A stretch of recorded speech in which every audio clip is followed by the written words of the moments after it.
Hello. હા, કેમ છે તને? હા, મને તો સારું જ છે, પણ હું તને એક ખુશ ખબર આપવા ફોન કર્યો મેં. શું ખુશખબરી છે? અરે, હું મારા સાસુ સસરા દેર ને બધાય નણંદ ને બધાયથી હું અલગ રહેવા વઈ ગઈ. તને ખબર છે કેવી રીતે અલગ કર્યા ઈ?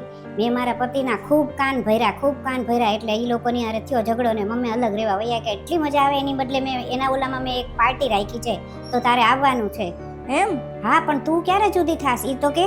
ના, હું અલગ નથી થતી, કેમ કે મને મારા સાસુ રોકટોક કરે છે ને, તો મને તો એમાંથી શીખવા મળે છે. જેમ મારા મમ્મી મને રોકટોક કરતા હતા ને, એમાંથી હું શીખતી હતી. અને મારા સાસુ તો મારા મમ્મી જેવા જ છે. અને મારા છોકરાની તે દાદા દાદીનો તો પ્રેમ જોવે ને, અને એ જ નહીં હોય તો એને દાદા દાદીનો પ્રેમ કેવી રીતના મળશે? અને પૂરા પરિવાર સાથે રહેવાની જ મજા અલગ છે. પૂરો પરિવાર સાથે હશે તો જ મજાક મસ્તી ને એવું થશે ને. 4-5માં તો શું કરવાનું? હું તો અલગ થવાનું નથી વિચારવાની, અને તુંય હું તો કહું છું ન વિચાર એવું. સારું, મૂકો ફોન.